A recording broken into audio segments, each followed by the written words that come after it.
Nicole Khalil, and have I got a treat for you? The Alison Armstrong returns to our show to continue what was a wildly popular discussion earlier in the year when we talked all about men. Now, if you didn't listen, you might be thinking that when a podcast called This Is Woman's Work does an episode about men, which we titled A Man's Job, both because it's a playoff of woman's work and because we knew it would catch some attention, you might think that we turn that into an opportunity to bash men, that we spend our time talking about what they're doing wrong and how they are the problem. But that's not what we did. And if you're a regular listener, you know that's not something I would do because I don't think that men are the problem or that women are the solution. I'm not trying to replace men with women, and I don't advocate for women at the expense of men or any other gender because I believe doing that would make me an asshole. And my problem isn't with men, it's with assholes of any and every gender. And trust me when I say that I know for sure, without any hesitation, that women can be assholes too. And while I did have many aha moments during my conversation with Alison, like starting with the assumption that nobody is misbehaving and that men truly don't see the dust or the misplaced pillows that drive us women absolutely bonkers, and that I definitely thought that I needed to prove how wrong my leaders were in order to make it to the top. I mean, there were so many general and personal mind blasting moments in that episode for me. But when we stopped recording, I had more questions than I had even started with. And when I shared that with Alison, she very generously offered to come back to the show. So, yes, we are all in for a treat. And yes, I have 1 million questions. And no, I probably won't get through all of them. So, I'm going to keep my intro short and get right to it. Alison Armstrong's exploration of human behavior began in 1991 with her decision to study men. As she shared, she didn't think this would become her life's work. She thought it would take her a few months to learn everything worth knowing about them, and ended up being surprised by many of her findings. Over the years, her success in understanding men naturally led her to studying women's behavior and making vital connections between the two, which is what we're going to dive into today. A sought-after speaker and thought leader, Alison has been giving millions of people access to more fulfilling lives, loving relationships, stronger families, and more productive organizations. And her philosophy and approach are referenced and taught by other well-known authors, speakers, business consultants, and therapists. Alison, thank you for literally the honor of being here with us again.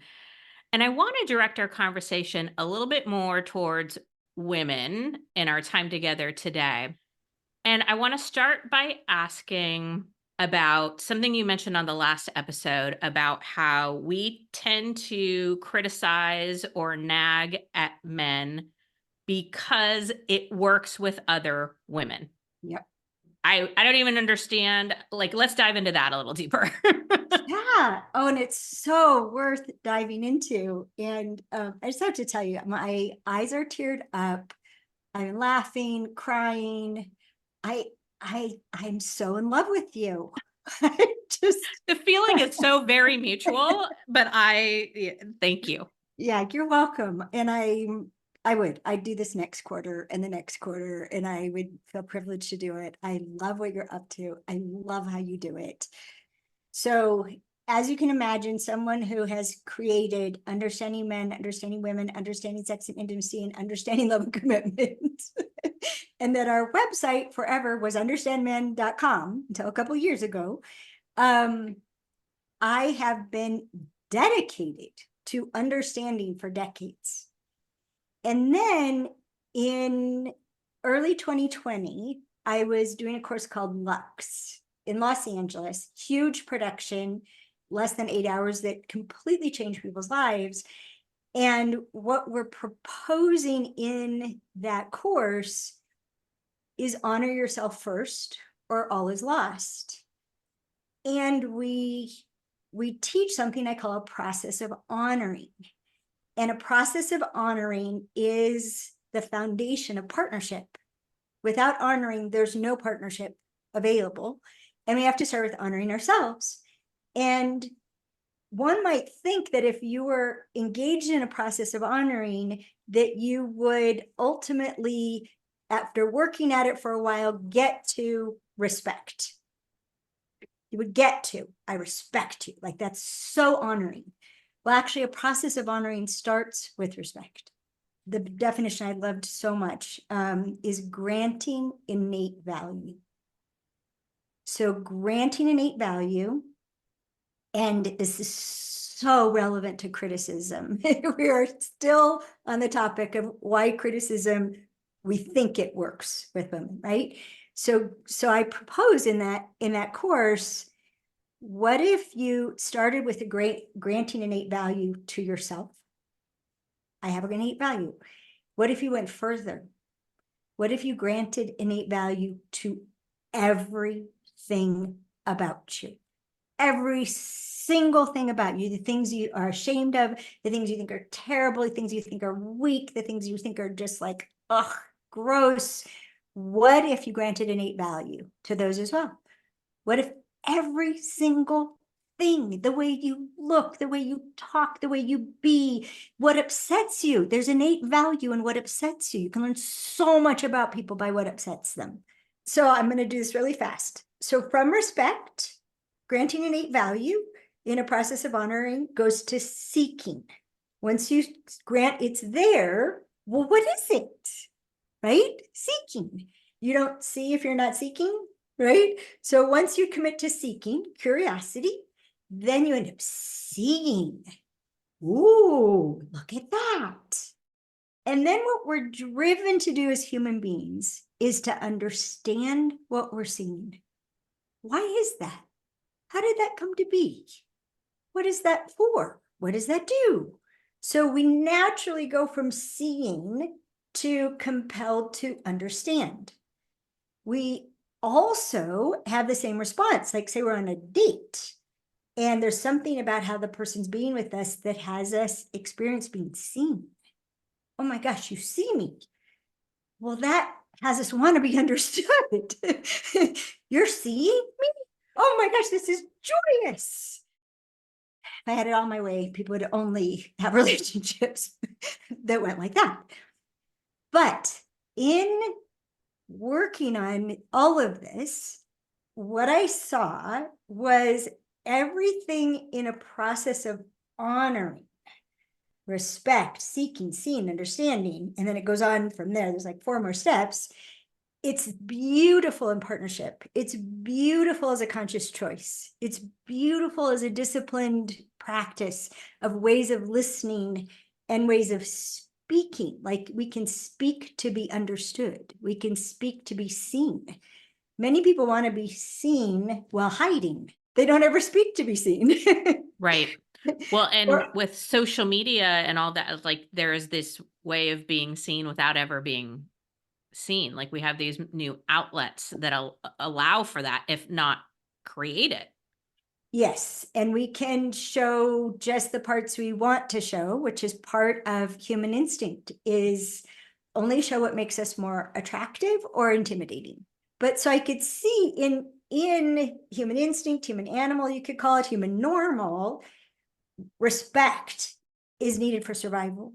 Someone looking for what's valuable in us, needed for survival, being seen for what we really want to provide for the herd, the tribe, right? The hunting group, the team, needed for survival, being understood. Being understood is interesting. By some people, we need to be understood, and it feels like we're just so upset when they don't understand us. But one of the things that we got to uncover was that the need to understand, right? That also a survival need to understand, to be able to draw conclusions so you can strategize to cause something to happen or to prevent it from ever happening again. And that this drive to understand, we do a release in Lux. We do a lot of releasing. And one of the things we release is the need to understand, because there's so many things that people won't proceed with because they don't understand it, or thinking that understanding why someone does something means you have to accept it, means you have to have it in your life, instead of, I understand. I heard you and I understand why you do this.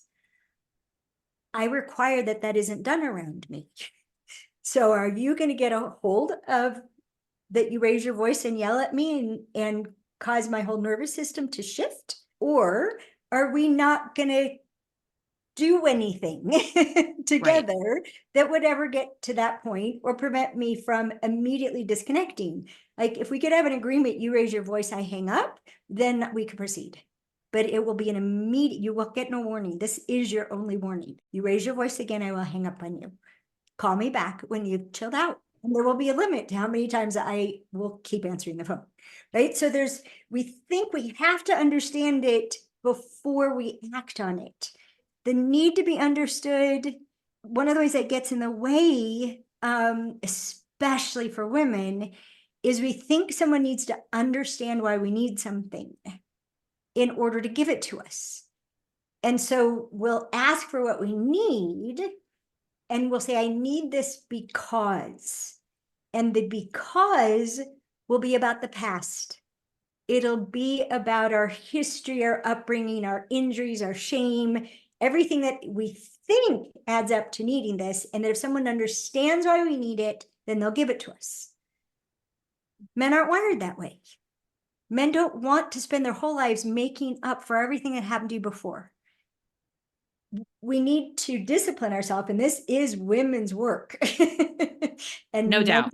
men do well as to do this as well, to ask for what we need, not because of the past, but for the future. This is what I need in order to. This is what I need in order to feel fulfilled. This is what I need in order to agree to being your girlfriend. This is what I need in order to stay in this marriage. This is what I need in order to take this job. This is what I need in order to stay at this job. So it's all about the future, including what men care about the most. This is what I need in order to be the version of me that you're in love with, including to be happy, which is a way that men judge themselves. They can't commit to someone they don't think they can make happy. And they have no idea the 1,000 things that go into making a woman happy. 95% of them are up to her, right? Mm-hmm. When men find out that, they're like, because they have thought they were failures the whole life because they couldn't make a woman happy. I'm sorry, honey, 95% of it was on her part. And if she doesn't do her part, your part isn't going to turn out. And another part of women's work is to figure out, what do we need that we can't provide for ourselves that someone else would give to us or support us in doing, that is the baseline of I'm fine. I'm fine. I'm good. I'm solid. I can now get happy, because happy is the cherry on top, but it's also what makes women so extraordinary to men. Our happiness is their life is good, like the heaven on earth. It's the nectar.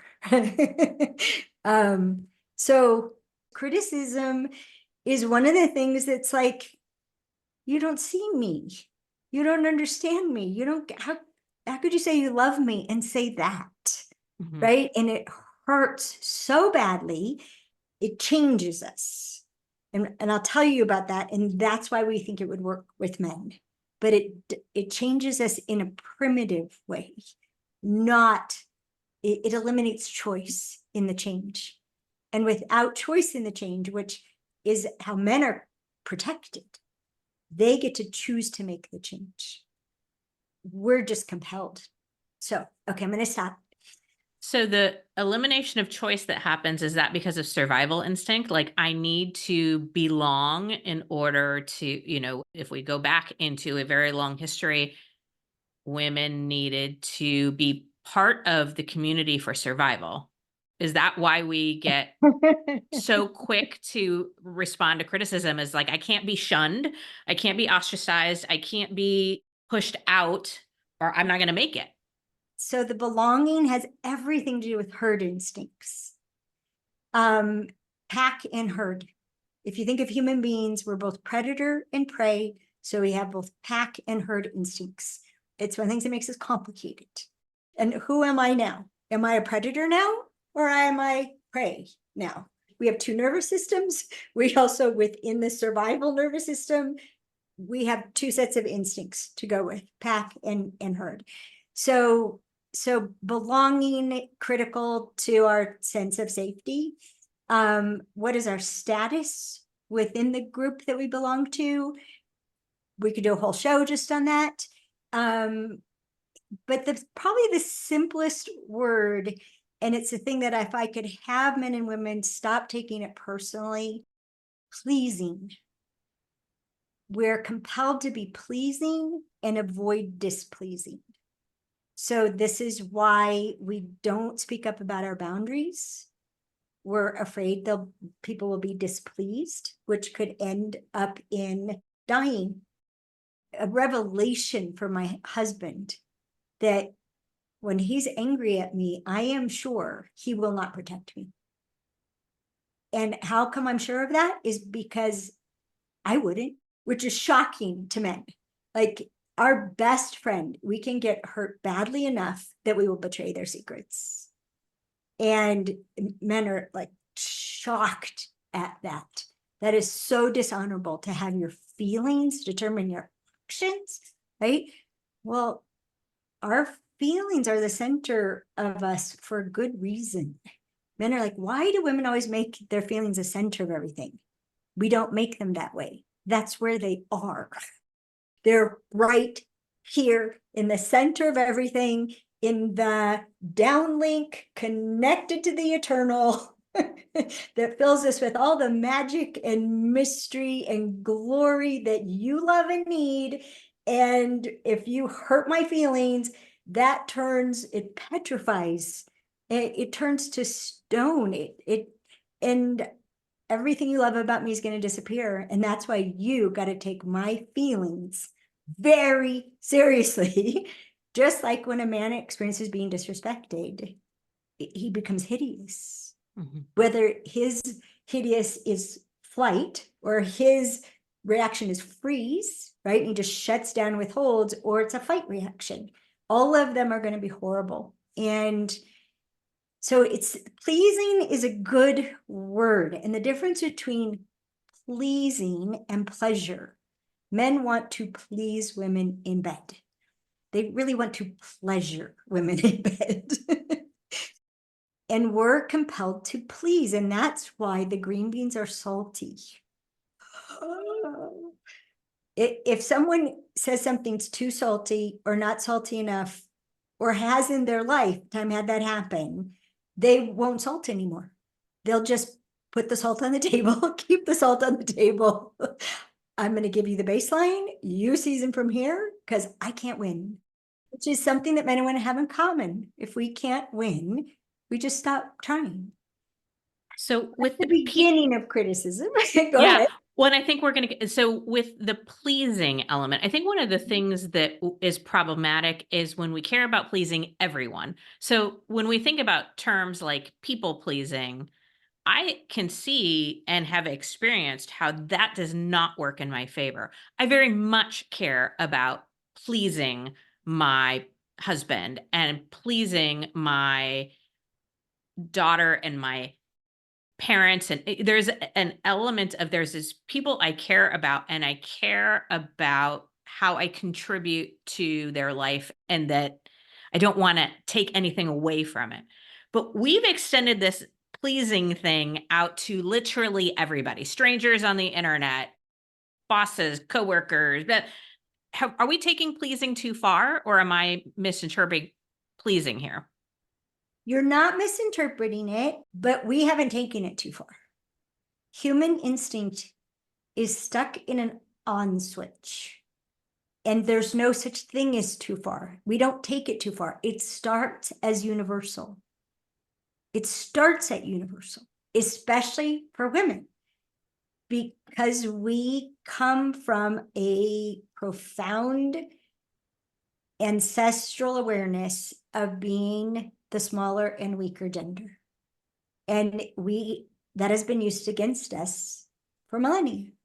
And it's why so many movies these days are women kicking men's asses and kicking the asses of bully women, right? Being physically more able to take them down. We're just, if anyone wants to do something, and I don't know if I said this before, on our website, scroll down the homepage, there's a free sample. And you just put your email in, you can unsubscribe anytime you want, but it's 30 minutes. It's the beginning of our Understanding Women workshop. And it starts with the biggest difference between men and women. And you'll get to see, because it's a co-ed audience, it's a video, you'll get to see me interacting first with the men and their relationship to physical safety, and then with the women and their relationship to physical safety. And the difference is profound. And the jaw dropping of the men, the stunned looks on their faces, how much they don't know this. I mean, it brings tears to their eyes.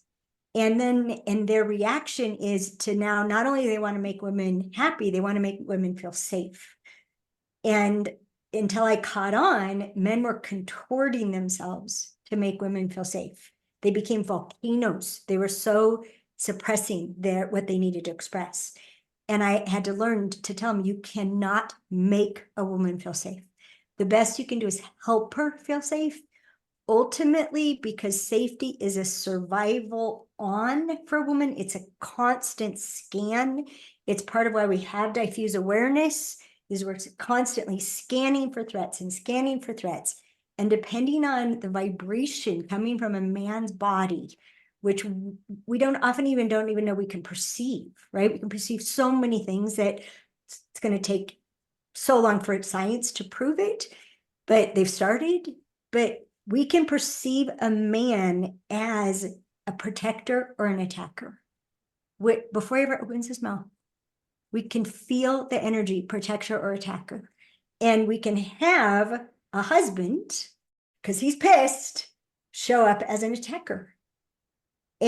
Or show up as he's so displeased, he won't protect me. He's not a protector anymore. He'll just let the tiger eat me. We don't do it. We don't extend it to everybody. It is extended to everybody. So part of women's work, and we call it the Queen's Realm, part of a woman's work is to define who is going to get her best. Who is she saving her best for? Who is she protecting her best for? I can tell it's resonating. Yeah, it is resonating. It brought tears to my eyes, because that is really the fundamental question. Who gets my best? Mm-hmm. Who do I offer that to? And I don't know, for whatever reason, that feels very powerful to me. I live just outside of Boston, and I still struggle to find great doctors to help me understand perimenopause, let alone to provide expert care and to guide me through it, which is one of the many reasons I love what MIDI Health is offering for women. The only comprehensive virtual clinic for women navigating midlife, MIDI supports us with experts, like working with women ages 40 plus who are experiencing hot flashes, night sweats, brain fog, and body changes is what they do. And they help us with hormonal and non-hormonal medications, supplements, lifestyle coaching, and vital preventative health guidance. No matter where you are, you have access, and MIDI accepts most major health insurance plans. Book your in-depth virtual visit by going to joinmidi.com. With no membership fees or hidden costs, MIDI puts relief and support within reach for more women than ever before. Go to joinmidi, that's joinmidi.com, because you deserve to feel great. Yes, even during perimenopause. And once you've done that, let's head back to the show.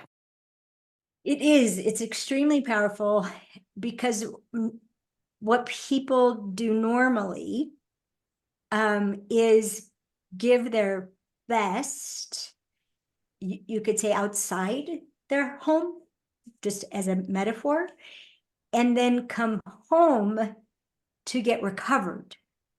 And so we have what I would call half-empty swimming pools, trying to fill up from the other.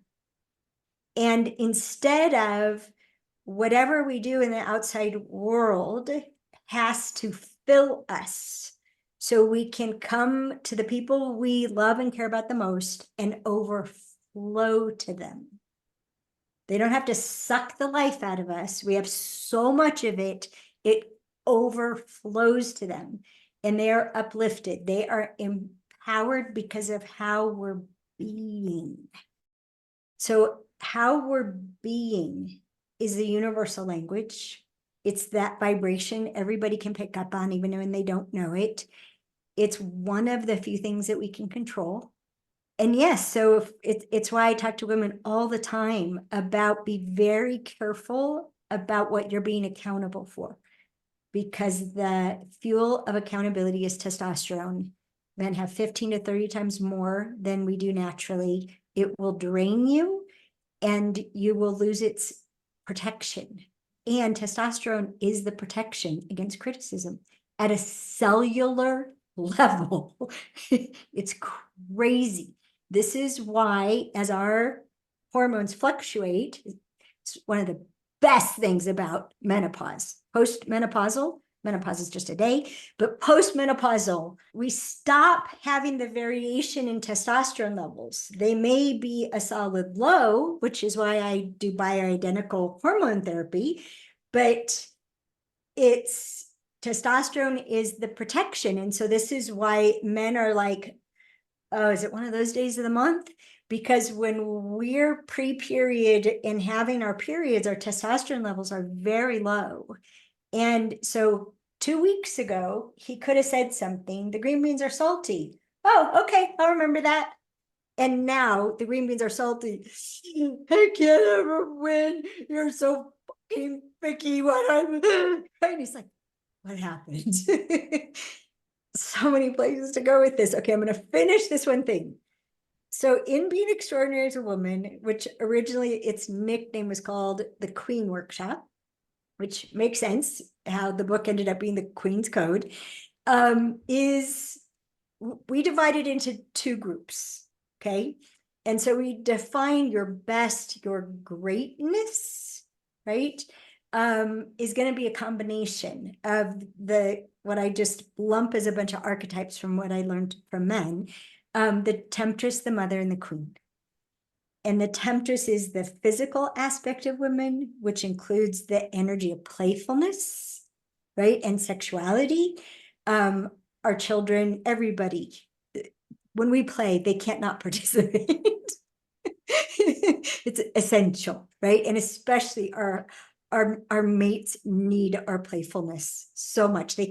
If you need more affection, if you want more affection, just be more playful. People cannot not hug someone who's playful. So the temptress, the physical aspect, the mother, the emotional aspect, the queen, the spiritual aspect. And the most powerful is a combination of all 3. And so even if you're going to be a queen, you have to pay attention to the temptress and the mother as well. And fortunately, all the same methods work for all of them. And to the question, who do I give my best to? We make a distinction that's useful of, as a queen, who's in your court and who's in your village realm, you could say, if you wanted to, but it's all your realm. It's your court and your village. And your court, an easy way to tell your court is because you use the word my. So someone who says, I have a daughter who, there's some distance there. My eldest daughter, my youngest daughter, my middle daughter, my 4th daughter, my 7th daughter, right? My daughter, Claire, right? My boyfriend, my sister-in-law, as opposed to my brother's wife, right? So you can tell, and they're the people that, and I warn men about this, if you say to a woman, how are you? Honesty and the compulsion to be understood will compel her to tell you about her physical state, mental state, emotional state, spiritual state, maybe even etherical state, right? The space of energy around our bodies, and how all the mice are doing, because how they're doing is how she's doing. So how my eldest daughter is doing being a new mom, how my youngest daughter's doing here, how my son is doing, how my boyfriend is doing, how my donkey's doing, how my dog Buck is doing, right? So we're going to tell you how everybody's doing, how my company's doing, right? My company. So that's your court. Well worth saving your best for. The people to save your best for, your court. Because if they are that to you, you're likely to be the only one of you for them. Does that make sense? Yes. If they're that to you, you are that to them. My best friend. I'm her best friend. So this is awesome. Thank you very much for this. I never said it that way before. Ever.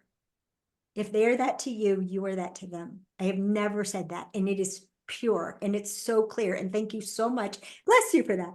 And it completely connected. And like that, there was a physical, emotional reaction when you said it. So stick with it because it lands. And it's probably a good reason to find out who we are for people, because we may not know. I had someone tell me yesterday, my life is better when I'm interacting with you. Always. At a completely different level. Okay.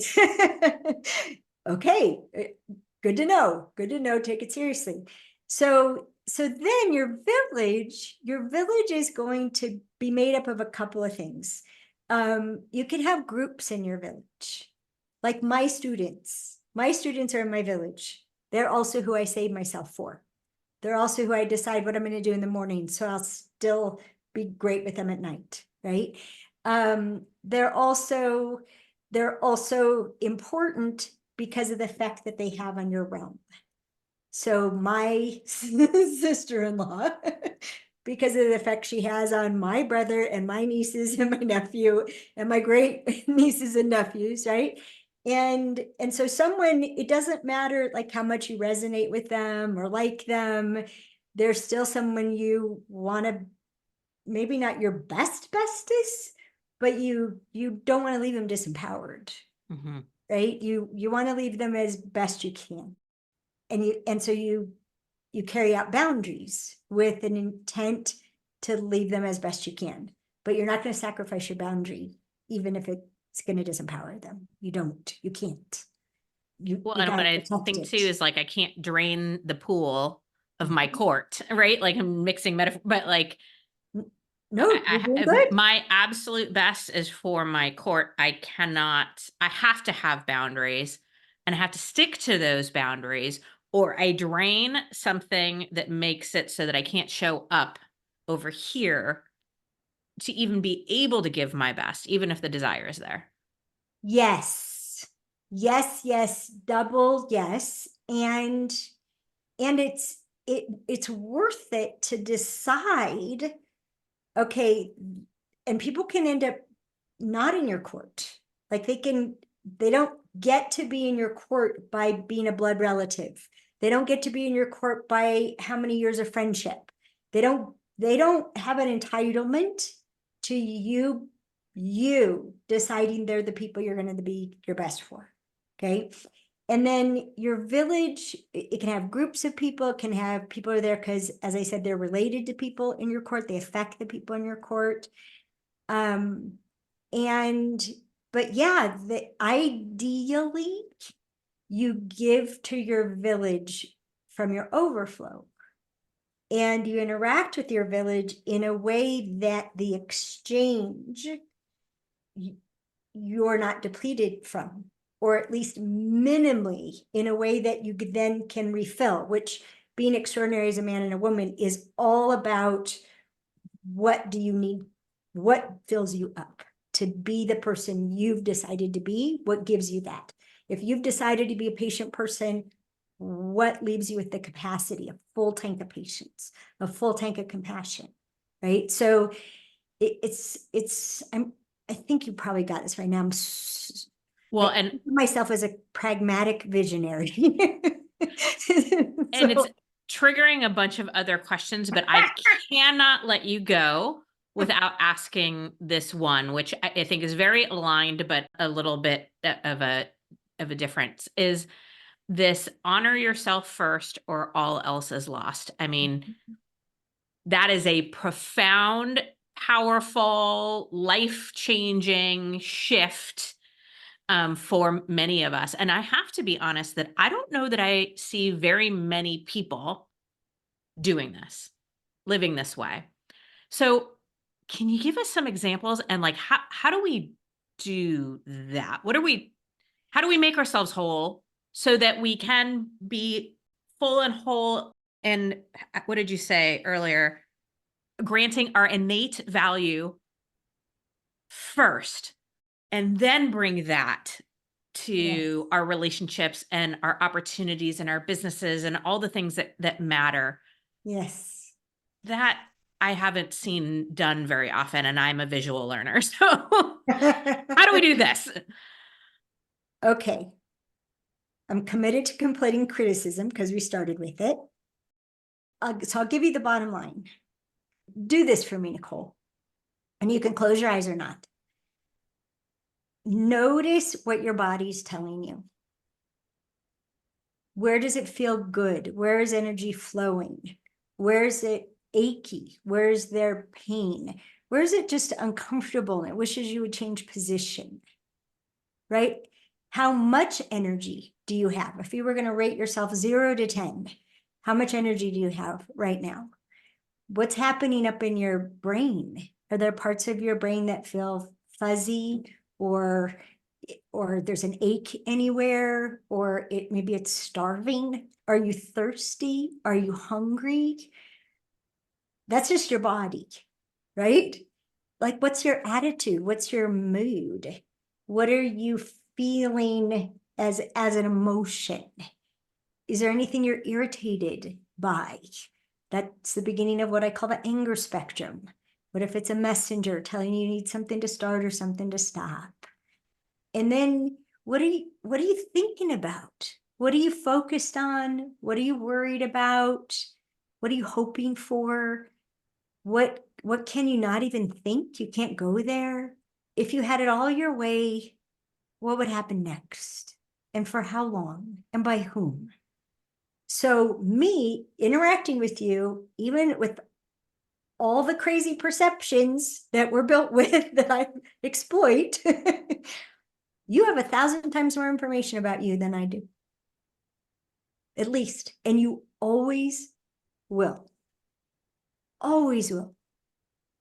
It's why one of my favorite questions to ask and to be asked is, what do you want me to know about you?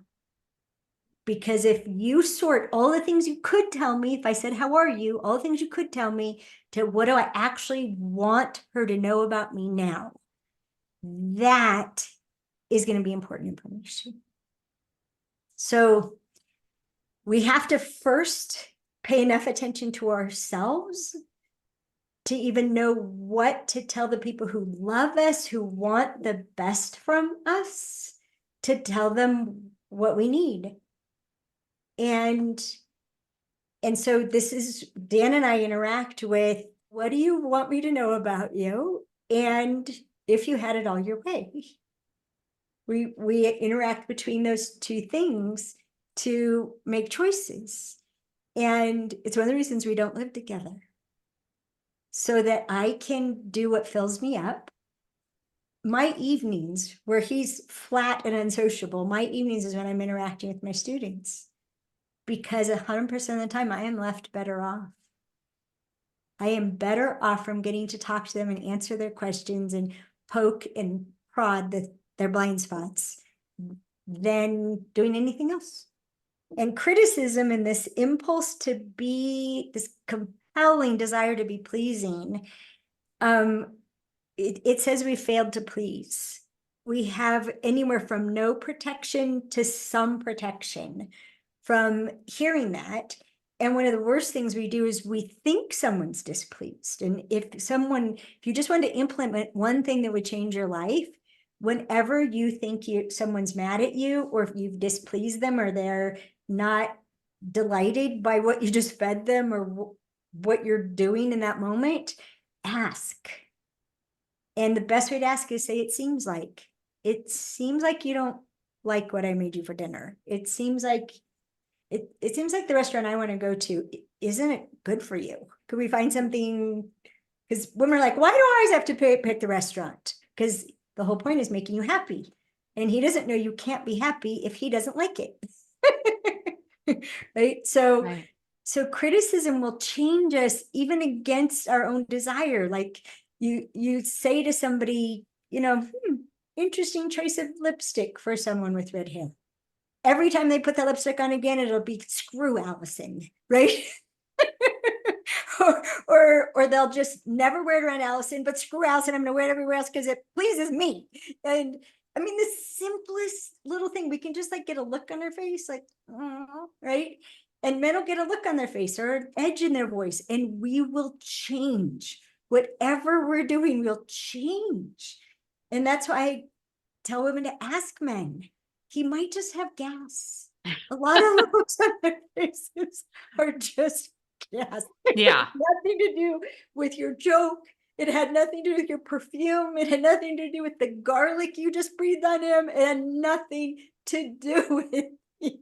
Well, and it's interesting how we ended here, because when you asked me to close my eyes and you asked all those questions, one of the things that just felt sort of instantly obvious is I don't do this. I don't check in with myself at that level. I don't ask those questions. And yes, I know more about me than anybody else could ever possibly. And yet, I don't give myself very many opportunities to be intimate with myself, to be connected, to listen. I mean, like really, really listen. So there's that. But if you add that in with then information from others in the form of criticism, Yes. the not honoring myself makes me far more open to and reactive to, and then I make up a lot more shit. And the other thought is I have desires and I have wants and I have needs, and when I check in with myself and my emotions and my feelings give me insight into those, that's information for me. But one of the things that I think we make the mistake of is we try to get one person to meet and fill all of those needs. And oftentimes it's our partner, which oftentimes is somebody of a different gender. So is there an element of when we say honor ourselves first, of asking for our needs to get met, but if that person can't or isn't willing, that we have to keep asking. We have to go to other people. We have to find it for ourselves. We can't just throw up our hands and be like, well, they didn't do it. Right. Fuck them. What an asshole. I guess. Can I interrupt a second? Please. Let's do our next show on this, okay? Yeah. Because as usual, you're asking huge questions. And to complete this one, because a lot of it's going to be about interacting with the other person, if you feel criticized, or you're reacting, you're shutting down because you felt criticized, speak up. It seems like great. Yeah, that felt like criticism. It seems like you don't like something about me. And my request is, instead of saying things like that, could you please just tell me what you need to be different and what it would provide for you if it was? And that's the beginning of the next conversation. But it's my goal. Why I want women to watch the Understanding Women course, which is like 15 hours of videos, maybe. And it's extraordinary what you learn about yourself, and men too. Is I want women to become impervious to criticism, just like I want men to become impervious to attempts to emasculate them. And criticism does emasculate women. It disempowers us. It diminishes us. If you look at the definition, to deprive of vigor, we will lose energy so fast when we experience being criticized. And that's why I want women to understand themselves so that they don't let people criticize them anymore. Don't call me scattered. That is a function of diffuse awareness It comes with the estrogen, which is where these curves, this soft skin, and the twinkle in my eye that gives you life also come from. Do not criticize one part of me when you want the rest. If you'd like to help me focus on something, I'm open to that. If you'd like to leave me alone so I can blissfully putter around our house without my attention on you for, let's say, a weekend, that would be lovely. But don't tell me I'm scattered and leave your fucking socks on the floor. And everybody listening said amen. Alison Armstrong, thank you. Thank you for, as a member of your realm, thank you for giving your best and for the incredible work that you do. If you're listening, absolutely go to AlisonArmstrong.com. Check out Lux. Do Understanding Women. I'm so excited about the next book. There are hundreds, possibly thousands of hours of online programs. Go to Alison Armstrong and start wherever feels best and right for you. And of course, you can find and follow her on Instagram as well as Facebook. Alison, thank you. Thank you. Mwah! My absolute pleasure. Okay. When it comes to redefining women's work, we are all part of the problem and we can all be part of the solution. Except assholes. They have no place here. And here's what I know for sure. The only place I'm interested in leading women is back to themselves, to the part that lives inside you and me and every one of us, the part that knows who you are and gets to decide who gets your best. Instinct, inner knowing, gut feeling, I don't care what you call it, but I do care that you listen to it. Honor yourself first, or all else is lost. Honor yourself first, because that is woman's work.